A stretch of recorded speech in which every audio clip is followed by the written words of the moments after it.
Je vais commencer par définir qu'est-ce que c'est qu'un jardin solidaire. Parce que le terme solidaire est employé maintenant relativement souvent.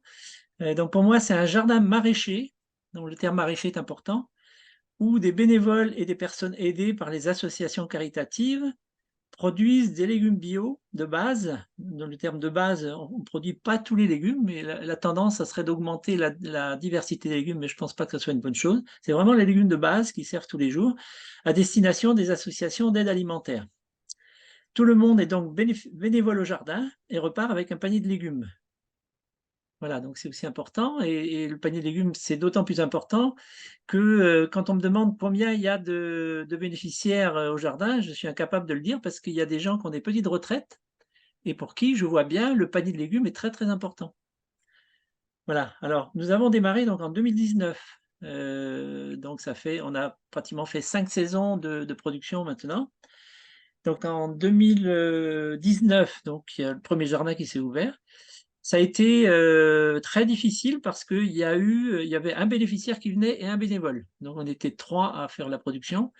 Moi, je dois dire que j'ai passé plus de la moitié de mon temps, donc bah, c'est moi qui faisais le reste du travail. Voilà.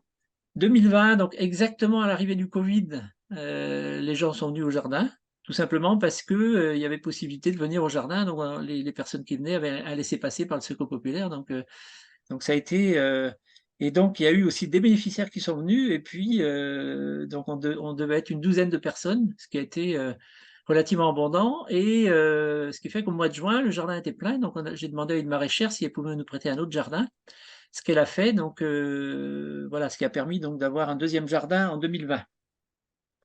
En 2021, 3 jardins, donc avec celui de Lanvalet et celui d'Evran, et puis en 2022, 5 jardins. Voilà, donc on est au même niveau que l'année dernière, donc on a simplement augmenté les serres cette année et ouvert un autre jardin dans la commune qui avait déjà un jardin. Donc il y a 5 jardins qui représentent 1,6 hectare de plein champ et 1000 m² de serre. Si on rajoute le jardin de Calac, ça fait 5000 m² de plus. La taille va de 1500 m² à 8000 m². Donc le grand jardin il fait 8000 m², il fait la moitié de la surface. Donc c'est la commune de Lanvalet qui nous a mis à disposition un terrain à côté d'une maraîchère, d'une productrice de fleurs, etc.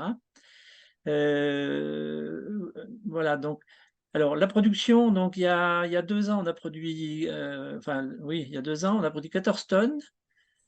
Enfin, il y a 3 ans. Il y a 2 ans, on a produit 32.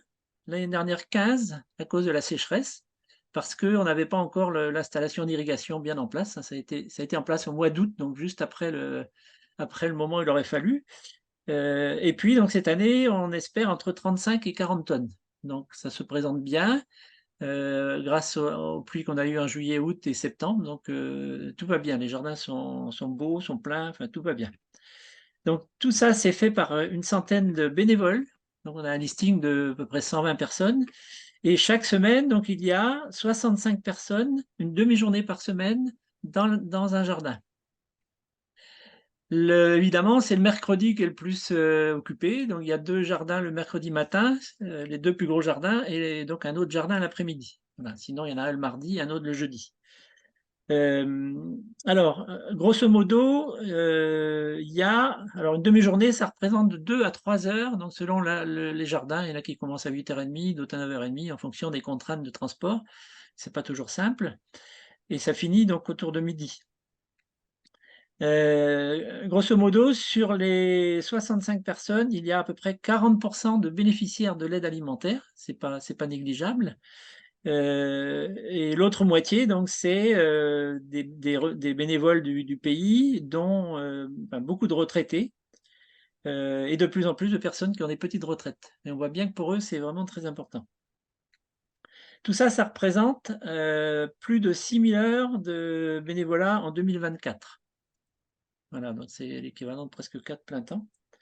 Peut-être pour bien clarifier le travail enfin la répartition du travail en fait sur chaque jardin, si j'ai bien compris, il y a une demi-journée par un groupe de bénévoles bénéficiaires qui est mélangé, et Oui, il y a en plus un de ces bénévoles qui est référent sur la semaine pour l'entretien du jardin.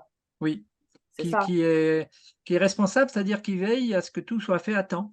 Oui, oui, bien sûr. Et donc, il y a des aléas climatiques, etc. Donc, alors, moi, je suis, pour l'instant, donc il y a deux maraîchers dans deux jardins. Et moi, je fais les trois autres jardins. D'accord, ok. Donc, c'est Voilà. ce. Et donc, je suis quasiment à plein temps, en plus des aspects administratifs. Et puis après, j'ai pas parlé de ça non plus, mais en fait, le matin, donc on explique ce qu'il y a à faire et les gens vont librement donc sur les différents ateliers qu'il y a à faire. Et ça se passe vraiment très très bien. Quand il y en a assez sur une activité, eh ben, on les oriente plutôt vers une autre, mais il y a pas de souci à ce niveau-là. Donc on a une fonction d'animation aussi importante. Et dans le plus gros jardin, on a aussi identifié qu'il fallait une personne qui soit l'animatrice en dehors de l'activité maraîchère, donc pour discuter avec les gens, les accueillir, prendre leurs coordonnées pour des adresses mail, expliquer bah, qu'est-ce que c'est que les jardins solidaires, etc., quoi. Donc ça, c'est pour le plus gros jardin où il y a plus de 25 bénévoles chaque semaine, quoi. Voilà. Mais c'est tout un art, effectivement, l'animation et le pilotage technique. Mais Oui, ça se ben, passe bien. c'est ça justement l'articulation entre les deux. Et est-ce que ces bénévoles-là sont formés par le maraîcher, en l'occurrence vous, ou est-ce Oui, que oui. et ensuite ils deviennent eux-mêmes autonomes? Oui, C'est ça l'idée. bah, oui, ceux qui sont là depuis 3 ans, maintenant, on dit ce qu'il y a à faire et puis ils y vont, quoi. Il y a pas de. Par contre, il y en a d'autres, mais après, ces personnes qui sont là depuis 3 ans forment aussi les autres. C'est-à-dire que donc, quelqu'un qui a expérimenté, eh ben, il va prendre deux ou trois autres personnes pour leur expliquer. Donc, c'est très décentralisé, en fait. Euh, voilà, et puis ben, on a. Oui, ce que j'ai pas dit aussi, c'est que ça serait très intéressant qu'il y ait une formation pour les bénévoles.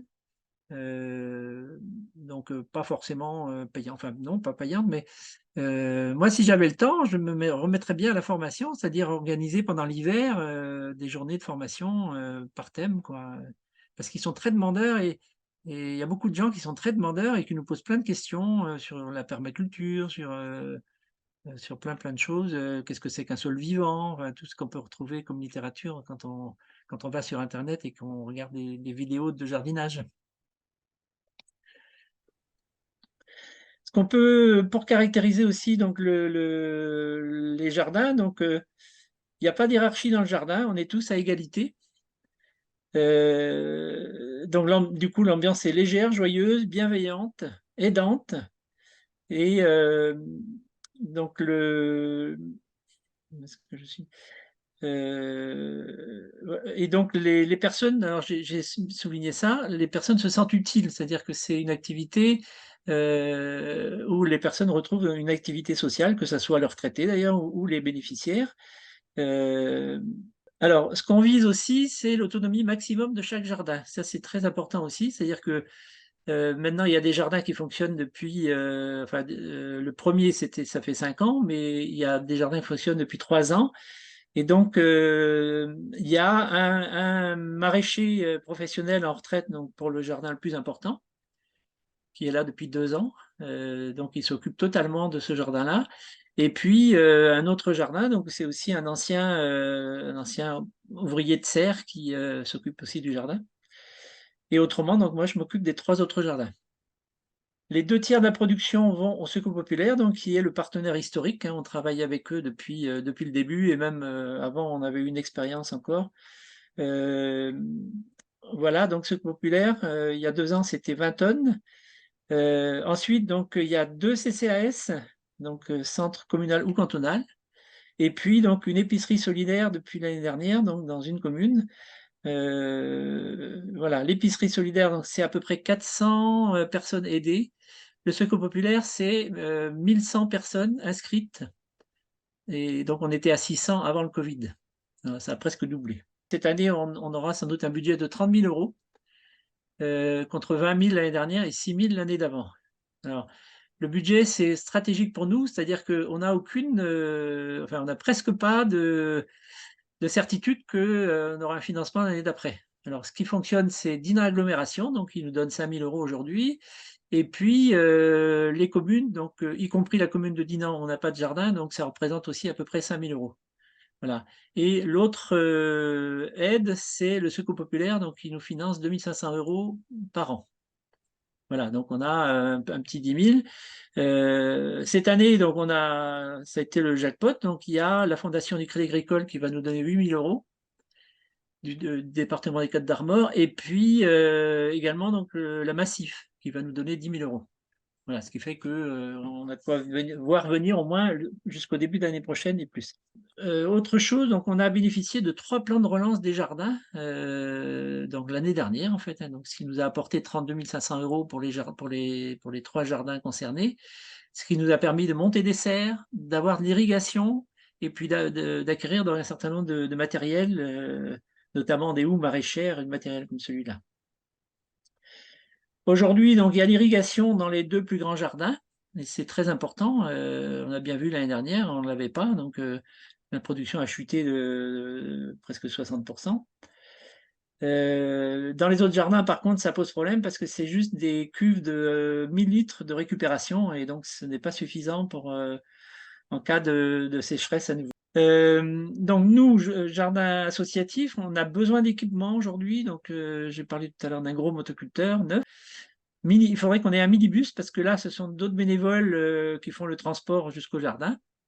Et donc ils vont au Secours populaire où il y a un ramassage sur Dinan, et bon, c'est pas satisfaisant, hein. En plus, souvent, c'est des personnes qui ont des vieilles voitures qui tombent en panne. Et un minibus couplé avec un fourgon éventuellement pour transporter aussi les légumes et puis le matériel. Et puis, jusqu'à présent, donc on bénéficie on squatte une ancienne ferme qui appartient à un ami, qui va certainement être vendue dans les 2 ans qui viennent. Et donc on va se retrouver à la rue. Donc on dispose d'un hangar, de serres de semis et de matériel de réparation et autres. Donc on aura besoin de containers, de stockage. Voilà, donc parce qu'on fonctionne avec très peu de choses. Alors, par contre, la commune de Lanvalet, donc où il y a le gros jardin, donc là on est vraiment privilégié parce que d'une part on paye pas la terre, on paye pas le foncier, enfin, il n'y a pas de loyer de payer. Il y a un forage qui vient d'être fait, donc on bénéficie du forage. Et puis donc la commune va construire un hangar agricole où on aura une travée donc pour stocker nos légumes et autres, quoi. Bon, ce qui peut poser quelques problèmes politiquement dans la commune parce que bah, c'est un investissement, je crois que c'est 300 000 €. Donc, et c'est la commune qui va financer. C'est pas logique, ça devrait être. Il faudrait que Dinan, donc qui est juste à côté, apporte aussi un financement, et puis Dinan agglomération, c'est-à-dire, et puis éventuellement l'État. Notre question maintenant, c'est moi j'étais trop surmené cette année, donc l'année prochaine on ne peut pas faire comme ça. Donc il faut qu'on ait une personne, un cadre, pas forcément à plein temps, mais à temps partiel, d'une part pour prospecter, parce qu'il faut qu'on aille voir les autres associations caritatives, il faut qu'on aille voir des politiques pour qu'ils organisent des réunions avec des associations caritatives et qu'il y ait des incitations à ce qu'ils participent donc à la production locale. Et puis sur les aspects administratifs, c'est-à-dire qu'on a embauché une maraîchère l'année dernière, moi je me suis tapé toutes les contraintes administratives, c'est vraiment pas mon truc, quoi, avec la mutualité sociale agricole. Et donc j'ai dû me bagarrer avec la MSA pour que les contrats aidés soient pris en compte dans le logiciel de gestion de paye de la MSA. J'ai dû faire appel aux défenseurs des droits et puis on a fini par avoir gain de cause. Et donc il y a d'autres associations qui ont bénéficié aussi de ça, et simplement parce qu'ils n'avaient pas intégré les contrats aidés dans leur logiciel. Donc il m'avait dit, bah, allez voir un comptable. J'ai demandé un devis à un comptable, il y en avait pour presque 1 000 € sur l'année, quoi. On aura besoin donc l'année prochaine de personnel. On aura besoin d'un maraîcher, une maraîchère, donc pour piloter les jardins. Là où il n'y a pas de bénévoles compétents, et puis ailleurs aussi quand les bénévoles partent en vacances. Donc un cadre pour l'administration et la projection. Si on Oui. modélisait ce jardin solidaire, ça serait quoi à minima en termes pour que ça fonctionne, quoi. Les besoins, ça serait quoi pour chaque jardin? C'est pas quelque chose d'énorme, hein. Ce qui serait bien, c'est d'avoir soit une grosse motobineuse par jardin Mhm. ou un motoculteur Mhm. pour que ça soit plus autonome. Mais déjà une grosse motobineuse, parce que ce que j'ai pas dit non plus, c'est qu'on fait faire les gros travaux par des agriculteurs voisins. C'est-à-dire Mhm. le décompactage de printemps, c'est des agriculteurs voisins qui le font, soit bénévolement, soit on les rémunère pour ça.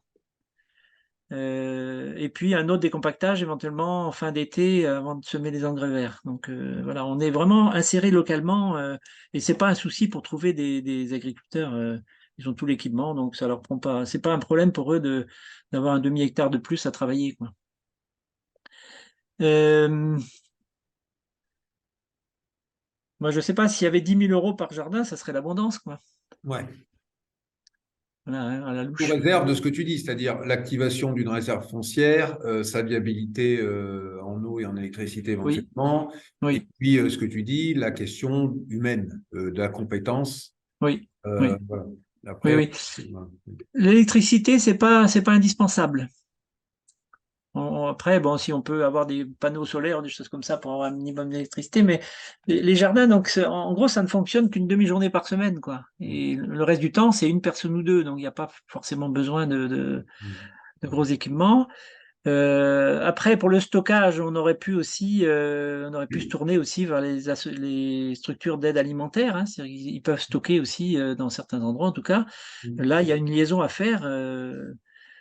Bon, qui n'est pas faite pour l'instant, quoi. C'est-à-dire, après, le secours populaire vient chercher les légumes dans les jardins. Donc, on n'a pas forcément besoin de transporter. Après, ben, effectivement, donc sur le plan matériel, donc j'ai dit c'est à peu près 10 000 €. Sur un plan de l'accompagnement au niveau personnel, je pense qu'une journée de maraîcher par jardin, c'est bien. Donc, en plus de la demi-journée de bénévolat. Ça permet de faire des choses qui n'ont pas pu être faites ou parce qu'un jour, c'est le ramadan, donc il y a plein de personnes qui ne sont pas venues au jardin, etc. Euh, donc ça serait bien. Donc ça veut dire que pour les 5 jardins, mais s'il y avait un maraîcher à plein temps, ça serait bien, quoi. Très bien. En sachant qu'aujourd'hui, donc moi je passe 2, 3 journées euh, sur le jardin de Languenan. Bertrand à Lanvalet, donc bah, il passe aussi largement plus que la demi-journée du mercredi. Voilà, donc ça soulagerait aussi le maraîcher, et puis on pourrait prendre des stagiaires éventuellement, quoi. Et quelle est Et après, bah, le l'articulation? besoin, c'est plus au niveau de la structure elle-même, donc pour la gestion des 5 jardins, et puis tous les aspects administratifs de gestion du personnel, de compta, etc., quoi. Les points forts de ce qu'on fait, donc c'est d'abord au niveau de la santé, hein, c'est-à-dire que c'est des produits locaux, frais, bio, qui sont distribués donc le jour même de la récolte, hein, c'est-à-dire les dates de récolte sont calées sur les distributions. Donc le mercredi, il y a distribution au Secours populaire, donc il y a 3 jardins qui sont fléchés vers le Secours populaire. L'épicerie solidaire, donc c'est le mardi, parce que c'est distribué le mardi après-midi. Deuxième point fort, c'est l'appui des communes. Ça, c'est aussi, donc, à part le premier jardin où c'est une personne qui possédait des terres qui m'a mise à disposition, mais autrement, donc, ce sont les communes qui mettent à disposition une parcelle de terre. On a une convention avec eux, c'est mis gratuitement.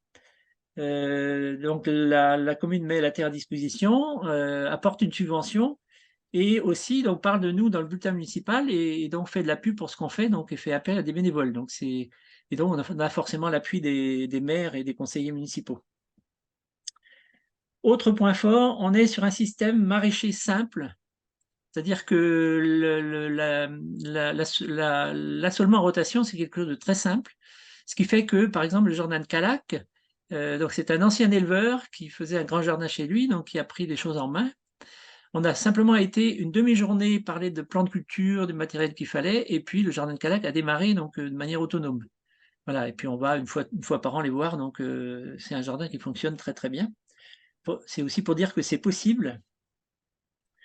Autre point fort, c'est bien sûr l'ambiance, c'est-à-dire que et c'est très important qu'il y ait des bénéficiaires parce que ce sont les bénéficiaires qui sont le centre on va dire, de l'ambiance du jardin. Et en fait, c'est un groupe qui est très aidant. Donc, il y a pas mal de retraités qui sont à l'aise et qui sont bien établis, qui sont en capacité d'aider.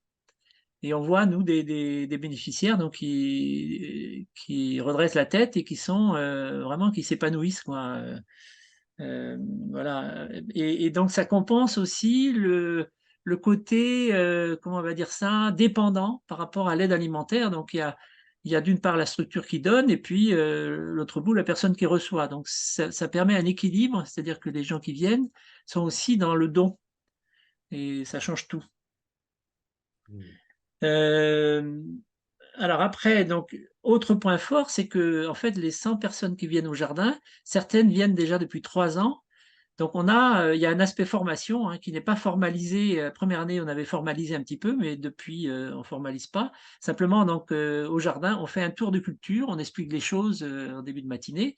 Et aujourd'hui, donc, il y a un certain nombre de personnes qui viennent depuis 3 ans, donc ils sont en capacité d'avoir un jardin potager chez eux s'ils en ont envie ou dans un collectif. Un autre point, c'est la grande mixité sociale, c'est-à-dire que se rencontrent au jardin des gens qui ne se rencontreraient jamais par ailleurs, ce qui fait que ça fait des échanges très très riches, d'autant plus qu'il y a des migrants je n'ai pas compté le nombre de pays qui sont concernés, mais donc ça fait un brassage vraiment très très intéressant. Et enfin, un dernier point fort, c'est que en plus des jardins solidaires, donc on a commencé à développer ce qu'on appelle le système du petit jardin des écoliers, c'est-à-dire que les 2 dernières communes qui nous ont rejoints, les communes ont monté une serre à côté des écoles et les gamins viennent donc dans la serre, donc c'est une serre pédagogique. Et donc on leur apprend à faire des semis, des boutures, et ils viennent aussi dans les jardins solidaires donc à partir du printemps pour semer, planter, récolter, désherber. Enfin, et donc on a un petit peu de recul maintenant, mais c'est quelque chose qu'on va développer aussi fortement. Et en plus, les bénévoles, comme ils participent au jardin, donc il y a un certain nombre qui sont intéressés et qui ont déjà des bases suffisantes pour encadrer. Voilà pour les points forts. Maintenant, les points faibles. Cette année, il y a un jardin où il y a très peu de bénévoles, donc c'est le jardin d'Evran. Et le maraîcher, donc, il est découragé et il va arrêter l'année prochaine. Voilà, donc c'est un jardin où les légumes sont distribués au CCAS et il y a même des bénéficiaires qui ne viennent pas chercher leur panier de légumes, par exemple. Donc, ce n'est pas encourageant pour le maraîcher. Voilà, donc on a un problème à résoudre et probablement que donc déjà le maire a fait une relance, hein, donc il y a plus de monde maintenant, mais c'est un jardin où probablement l'année prochaine il faudrait qu'il y ait sans doute un salarié, donc il faudra qu'on embauche un salarié maraîcher pour pouvoir continuer le fonctionnement de ce jardin-là le temps de trouver quelqu'un d'autre.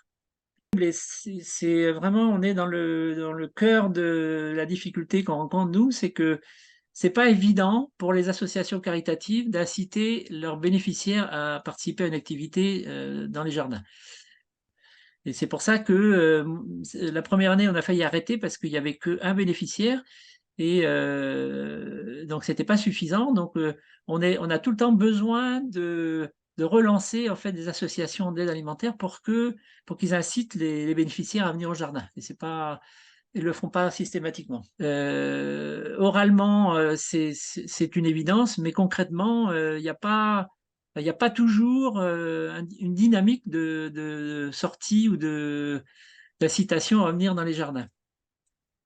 En dehors des migrants. Les migrants, de toute façon, ils sont inactifs sur la région de Dinan, donc on a toutes les semaines, donc entre les 2 jardins principaux, on a une douzaine de migrants ou réfugiés qui viennent dans les jardins. Voilà.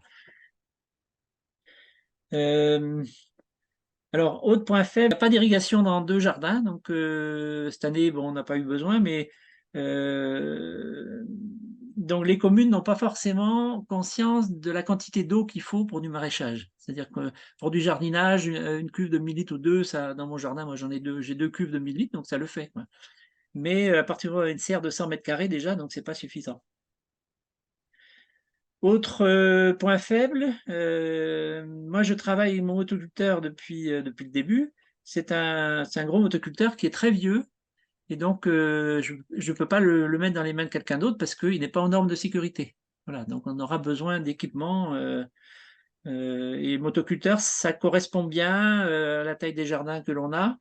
Le grand jardin, par contre, il y a une autre solution, c'est-à-dire que c'est une terre municipale. Il y a une maraîchère qui a été installée, qui a acheté un tracteur. Et donc, il y a un échange. Elle nous prête son tracteur et en échange d'une aide qu'on lui a apportée pour le montage de ses serres. Voilà, donc on travaille localement avec les ressources qu'il y a. Voilà.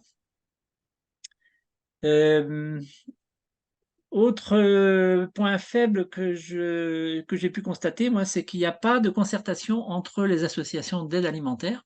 Sur Dinan, il y en a 3 principales, 4 avec une épicerie solidaire. Il n'y a pas de rencontre, il n'y a pas de concertation. Donc le Secours populaire, quand il a trop de légumes, parce que ça arrive qu'il y ait trop de légumes, donc se débrouille pour donner ça à Emmaüs, parce qu'Emmaüs, il y a une dizaine de personnes, et puis aussi dans l'épicerie solidaire de la Croix-Rouge. Et donc ça institue un échange minimal d'alimentation ou d'autres produits. Et donc il y a un petit courant qui se crée, mais il n'y a rien, il n'y a aucune concertation avec les Restos du Cœur et la Banque alimentaire. Voilà. Alors évidemment, hein, bon, après ça fait partie, il y a des petites chamailleries sur les paniers des bénévoles, donc il y a tout un art parce que les bénévoles n'ont pas tous les mêmes ressources, donc on pourrait imaginer que les paniers aient des tailles différentes selon les revenus des gens, mais c'est trop compliqué à mettre en place.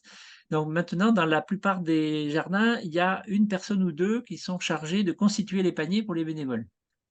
Voilà, donc il y a eu une personne qui est partie parce que quelqu'un lui a fait la remarque qu'il en prenait trop. En plus, c'est quelqu'un qui avait des revenus importants, donc elle a été vexée, puis on l'a plus revue. Autre point faible, c'est que moi je suis vieillissant, donc je suis le président de l'association. J'ai beaucoup trop d'activités, donc il y a des relais qu'il faut passer et c'est vraiment l'année qui vient là qu'il faut qu'il y ait des appuis supplémentaires pour que ça puisse continuer de fonctionner. Et enfin, dernière difficulté, nous, association, on est dans la précarité parce qu'on n'a pas de ressources du département. Le département nous dit que nous sommes une association locale et que par conséquent, on n'a pas à bénéficier de financements départementaux. La région nous a octroyé 3 000 € l'année dernière. J'ai fait une demande pour cette année au mois de décembre l'année dernière. Je n'ai pas de réponse toujours. Donc on est voilà. Donc alors heureusement qu'il y a des fondations parce que sans ça, je pense qu'on mettrait la clé sous la porte. Donc il y a quelque chose à faire. Voilà. Autrement, donc alors comment je vois l'avenir maintenant de ce qu'on a mis en route? Je me suis un peu projeté à partir des chiffres de distribution au Secours populaire et sur le nombre de bénéficiaires de la banque alimentaire des Restos du Cœur. Je me suis un peu projeté donc sur la production qu'il faudrait. Et j'ai évalué à peu près à 220 tonnes les besoins de l'aide totale hein, de l'aide alimentaire. Alors, on n'aura pas à fournir la totalité, bien sûr, mais 200 tonnes, donc ça ne représente jamais que 6 ou 7 hectares de plein champ et 1 hectare de serre. Voilà, sur une base de 20 tonnes hectares et puis 3 fois plus dans les serres. Voilà, alors ça c'était avant que j'aille voir le Secours populaire et la Banque alimentaire. Donc depuis, ça m'a bien refroidi, c'est-à-dire que les Restos du Cœur, la responsable locale m'a dit, écoutez, donc moi je mettais 2 conditions, qu'il y ait des bénéficiaires à venir au jardin et puis qu'ils nous financent un petit peu les frais de culture. Donc pour les bénéficiaires, ça leur paraissait jouable. Par contre, pour l'aide financière, c'est Saint-Brieuc qui décide. Il n'y a pas de budget propre sur Dinan. Et donc l'instance départementale m'a dit non, il n'y aura pas. Voilà, donc si on veut, alors on pourra la reporter des légumes, mais il n'y aura pas de participation financière, en tout cas dans un premier temps. Voilà, la banque alimentaire, j'ai eu un contact rapide, hein, donc je ne peux pas dire plus que ça, mais je vois bien que ce qu'on fait, ça révolutionne leur pratique. C'est une véritable révolution qu'on propose et je pense qu'aujourd'hui, ils n'imaginent pas ce que ça peut apporter. Voilà. Et par contre, donc, le Secours populaire, maintenant, ça fait 5 ans qu'on fonctionne et ils sont ravis, ils sont vraiment ravis et les bénéficiaires aussi. Et sans doute que ça fait un appel d'air pour les bénéficiaires des autres structures. Alors, c'est peut-être pour ça, comme ça qu'on peut expliquer aussi une partie de l'augmentation des bénéficiaires.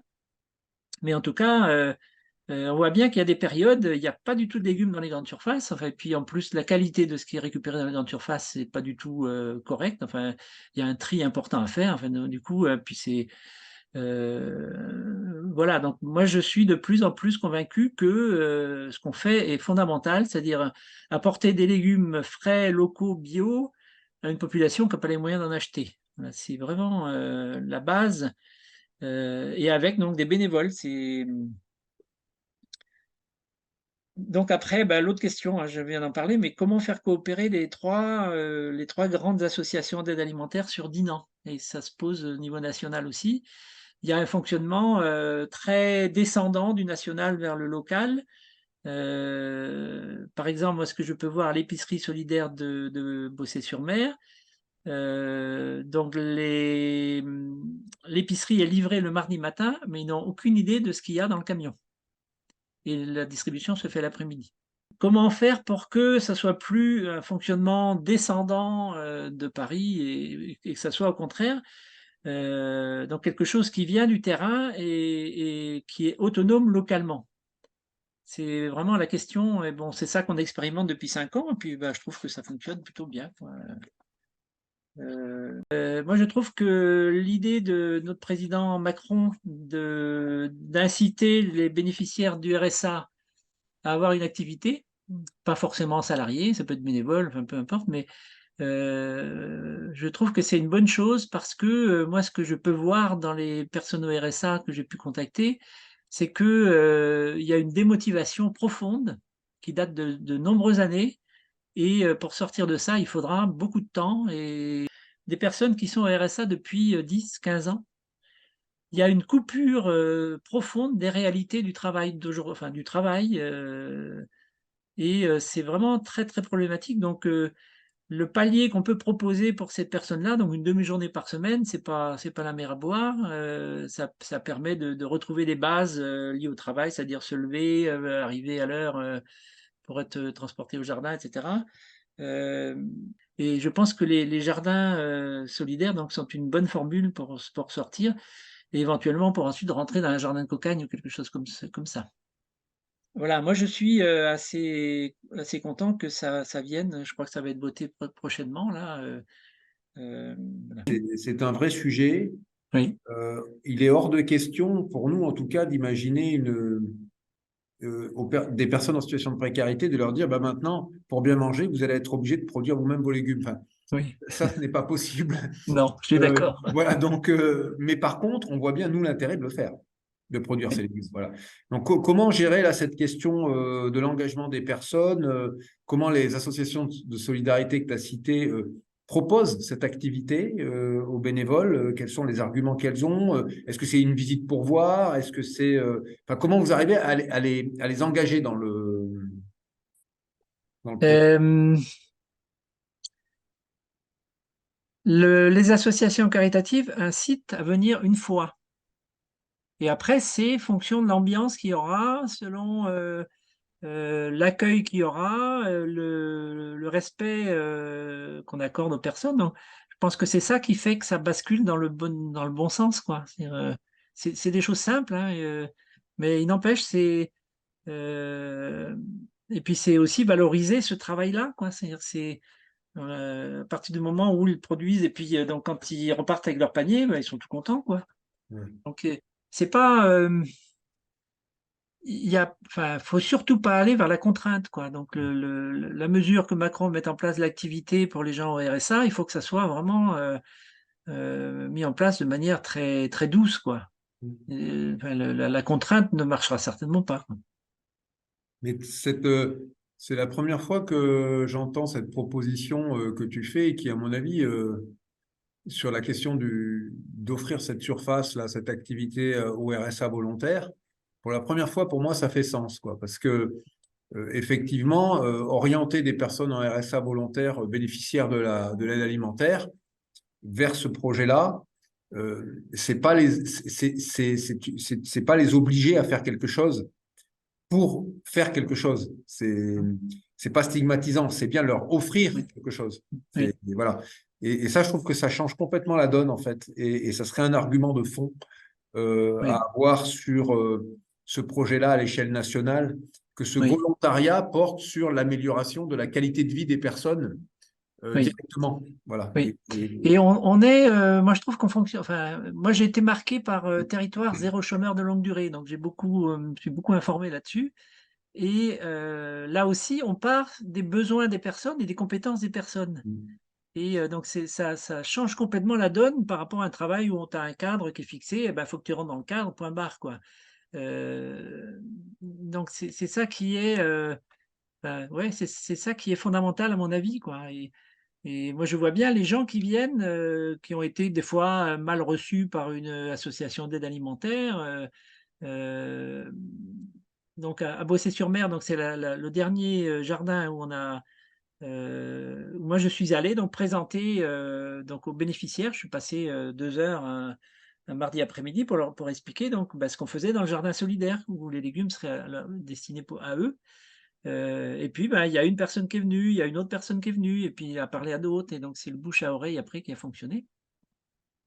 Il y a même une personne qui est venue venir pendant 3 mois, et puis au bout de 3 mois, donc elle a retrouvé un travail, quelqu'un qui a de gros problèmes de santé, et puis au bout de 3 mois, il me dit, bah, Joseph, heureusement qu'il y avait le jardin parce que je serais déjà mort sinon.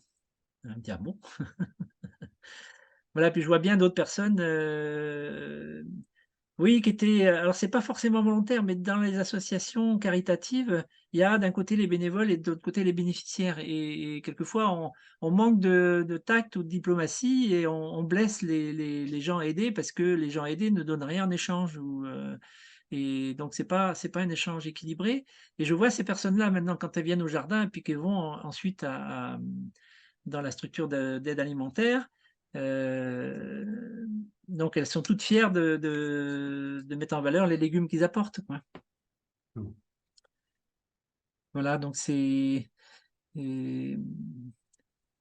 ouais, moi enfin, il y a vraiment l'accrochage des personnes au RSA dans un total respect qui est à faire aujourd'hui, et c'est vraiment il y a une fracture terrible dans notre monde, dans notre société aujourd'hui, hein. Il y a, je sais pas combien de pourcentage de gens, mais des gens qui sont inactifs, qui sont gardés dans l'inactivité, et qui se sentent dévalorisés, révoltés. Enfin, il y a plein de, on pourrait mettre plein de qualificatifs, quoi.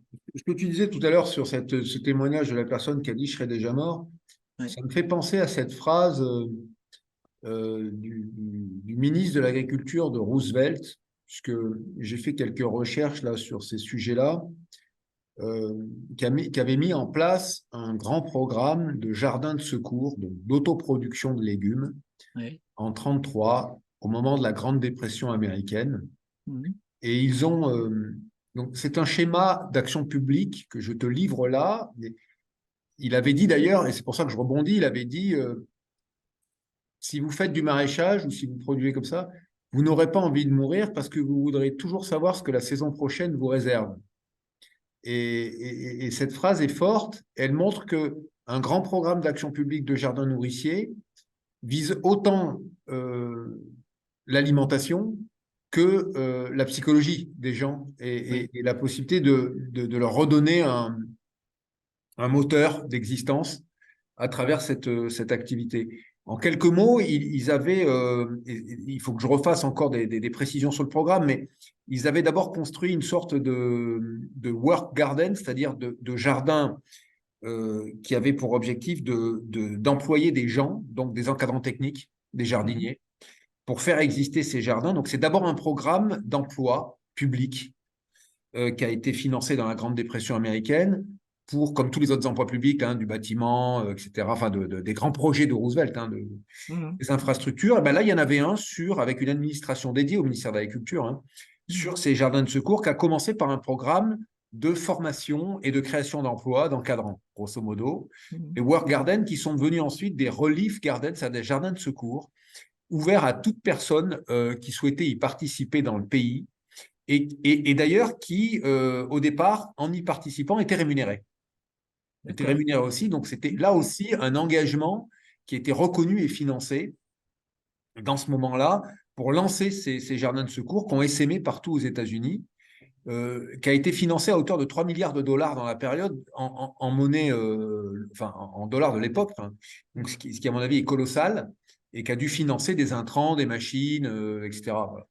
Et ça s'est arrêté en 1935 avec derrière la transformation de ces jardins de secours ouverts à tous en jardins de welfare garden, donc des jardins dédiés à des publics en difficulté, D'accord. personnes âgées, handicapées, etc., précaires, etc.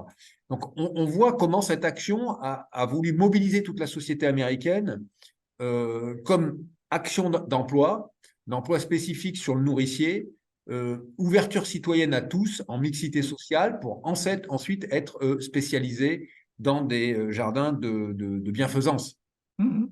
Voilà. Oui, oui. Tout ce programme-là était certainement aussi lié à des programmes d'éducation à l'école qui étaient aussi pilotés par le ministère de l'Agriculture avec des programmes liés à des activités manuelles des jeunes scolarisés américains et en particulier depuis la fin du 19e siècle, un programme de potager ou de production végétale. En particulier, tu sais, c'était une obligation faite aux écoliers d'animer des ateliers de production et de faire des concours entre eux, notamment, tu sais, sur tout ce qui était le maïs, enfin, sur la meilleure parcelle de maïs, etc. Mhm. Il y Mhm. avait dans l'esprit du ministère de l'Agriculture américain, évidemment, la préparation des nouvelles générations d'agriculteurs américains à des nouvelles techniques. Et Mhm. en mobilisant la jeunesse, ils cherchaient à générer un effet de génération sur la productivité, notamment. Mhm. Oui, oui. Mais ce que tu dis, ça fait écho aussi parce qu'on a voulu ouvrir un jardin dans la ville de Dinan. Et donc, on avait vu l'adjointe chargée de l'environnement. Il y avait une parcelle qui aurait pu convenir, mais dans Dinan, bah, c'est comme beaucoup de villes relativement importantes où il y a une pression immobilière et foncière qui fait que on libère pas du foncier comme ça pour des jardins. Après, on avait vu dans un parc, on aurait pu récupérer 1500 mètres carrés, un parc où il y avait d'un côté un jardin d'enfants et de l'autre côté un EHPAD. Et à 300 mètres, l'épicerie solidaire. Eh ben, on n'a pas réussi à voir ce. Il y a des riverains qui se sont élevés contre le fait qu'on produise des légumes dans un parc de la ville. Donc, et c'est dommage parce qu'il y avait quelque chose de très intéressant à faire, quoi. Quelle articulation tu verrais avec les jardins de cocagne actuellement sur ces besoins-là? On parle de travail de la terre, on parle de disponibilité maraîcher, on parle éventuellement de portage de sujets administratifs, Oui. de passerelles entre les publics, de Mhm. stockage, enfin voilà. Mhm. Quelles seraient les articulations envisageables entre un jardin solidaire associatif, participatif et un jardin d'insertion? Oui. Tout est à bâtir à ce niveau-là. Ça dépend aussi de l'ouverture du jardin de cocagne, ça dépend de ses moyens, ça dépend. Mais enfin, moi, je vois ça très, très. C'est super intéressant, quoi, de le faire. Euh, Parce que l'un des gros atouts aussi de notre système, c'est que c'est pas un regroupement de personnes en difficulté. C'est un peu le problème des jardins de cocagne souvent, c'est-à-dire on regroupe des gens en difficulté plus ou moins importante, et puis c'est pas le jardin de cocagne qui décide forcément le niveau de difficulté des personnes. Là, on a une aide donc par des bénévoles, hein, donc c'est voilà. Bon, on a aussi en projet, mais pour l'instant ça n'est pas fait, donc écrire un guide de création du jardin solidaire. Donc on est deux personnes avec un bagage de maraîchage assez conséquent, donc c'est possible à faire, donc avec l'appui éventuellement du réseau Cocagne. Enfin, je ne sais pas comment ça peut se faire, mais en tout cas c'est dans les perspectives d'avenir.